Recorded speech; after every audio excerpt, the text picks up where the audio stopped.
The title of this segment is The Program and Practices of Early Akron AA. Compare the material in those verses in the book of Acts with what the early Akronites were described as doing. And there are 4 solid descriptions of it. Now, often people will phone me and say, we're forming a study group. What should we study? Actually, if people pull out the Bible and pull out the AA conference approved literature that I'm about to mention, they can study that. It's no big deal to study several verses from Acts and find out what the first century Christians were doing. And it's no big deal to study the 4 proofs that I'm going to mention and find out what the Akron people were doing. The point is, AA didn't know that and maybe still don't. So we suggest that you compare the material in the book of Acts. You can study that, discuss it, and then discuss these 4 solid descriptions. And I'm going to cover them with you.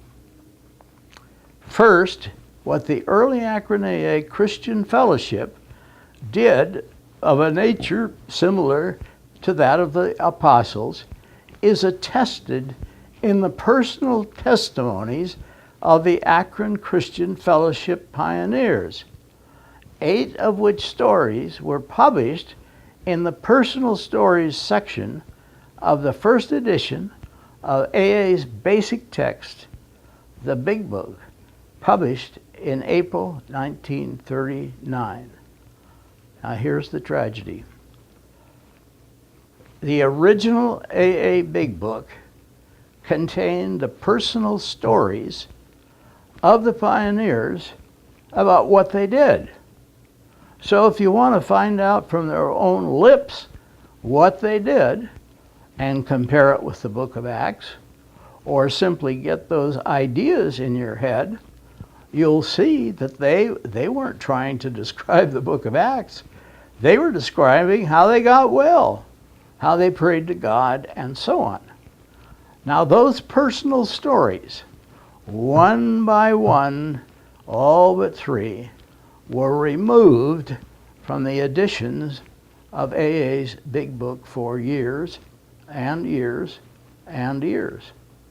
And so when I came into AA in 1986, there was nothing to read by the pioneers except 3 stories. And even then, it wasn't that clear that they were pioneers. But the point is, where are the stories that tell you what the early AAs did and cause people like Bill Wilson and like AA number 3 to say, the Lord has cured us of this terrible disease, and we just want to keep talking about it and telling people. If you don't know what they were saying, they're not giving testimony. Bill screwed up in that he wrote his chapters of the Big Book describing steps, and we'll see most of them came from Oxford Group ideas, which happen to come from the Bible. But then he appended these pioneer stories, most of which were written before Bill's part of the Big Book, and were describing the Akron program. Now we've written a short book called Pioneer Stories in Alcoholics Anonymous.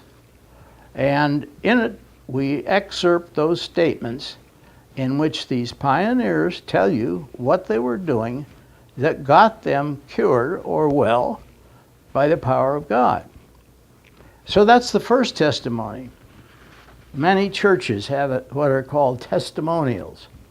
And the testimonials are where members get up and describe what God has done for them. The Oxford Group did the same thing. Well, the AAs did it, but what they said was removed. Finally, after the year 2000, these stories were restored by AA General Services offices But people are not about to buy that book because a lot of it is an apologetic statement. And they wrote their stories in the big book telling what God had done for them. But that isn't the only proof. Years later, there was an attestation by a 7-point summary of their program as of late February 1938, reported by Rockefeller agent Frank Amos and published in Dr. Bob and the Good Old Timers at page 131. So in conference-approved literature, the actual program of the Akronites, which was said to resemble first century Christian fellowship, is laid out specifically and simply on page 131 of conference-approved literature, Dr. Bob and the Good Old Timers at page 131, and Ken will read those 7 points. As my dad mentioned, following his visit to Akron in February 1938, Frank Amos, John D. Rockefeller Jr.'s agent, summarized the original Akron AA program in 7 points. Here are those points as quoted on page 131 of the AA General Service Conference-approved book, Dr. Bob and the Good Old Timers. And on page 131 they are numbered 1 through 7. Number 1, an alcoholic must realize that he is an alcoholic, incurable from a medical viewpoint, and that he must never drink anything with alcohol in it. 2, he must surrender himself absolutely to God, realizing that in himself there is no hope. 3, not only must he want to stop drinking permanently, he must remove from his life other sins such as hatred, adultery, and others which frequently accompany alcoholism.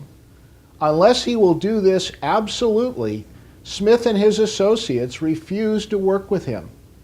4, he must have devotions every morning, a quiet time of prayer and some reading from the Bible and other religious literature. Unless this is faithfully followed, there is grave danger of backsliding.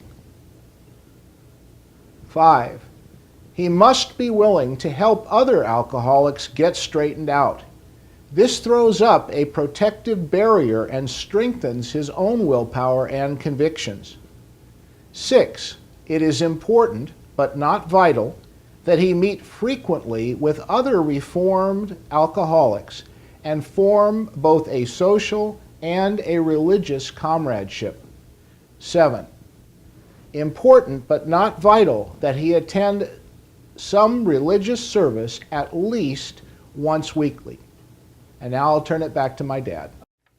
If I had the opportunity to simply redo over and over and over and over again in AA meetings around the United States, this segment that Ken and I are discussing would be it, because we're continually saying you can read conference-approved literature, that's stuff that's published today by AA, and an AA which has Christians, Roman Catholics, Jews, Protestants, Muslims, unbelievers, atheists, just about any variety of person who's a drunk in it.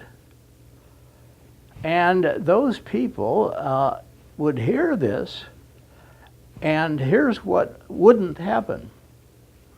One of my sponsees, a young lady who had 5 years of sobriety, went to my Sunday night home meeting in Maui, and she came down to the meeting, and she was the speaker, and she told what God had done for her. And she said, this is what they did in early Akron AA. So after she walked past somebody, he said, that's baloney. They left Akron behind in 1935. And she came to me in tears and she said, "What do you do when somebody does that?" And I said, "You read in pamphlet P53, where Dr. Bob said we believe the answers to our problem were in the good book." And we read the book of James, Jesus' Sermon on the Mount, and 1 Corinthians 13. So the next time we go to that meeting, you read it to that old buzzard and see what he says. So she did. And he didn't say a word. And I haven't seen him in AA since. And he had about 9 years of sobriety. He couldn't take the facts that Dr. Bob was telling at a major AA conference not long before he died. So we're at the part which put AA on the map. There wouldn't be any AA if it hadn't been a success between 1935 and the spring of 1939. And what I'm describing to you through Ken and the Big Book and so forth is the things that they did, which resembled what the apostles did in the first century. And I'm giving you 4 illustrations, eyewitness accounts. And the first one is the personal testimonies of some 18 personal stories published in the first edition of the Big Book and removed. And you can see those stories today. AA has suddenly, after all this time, come out with an anniversary edition of the first edition of the Big Book. So years and years and years later, AAs will be able to buy from their own organization the first edition of the Big Book. But you know something?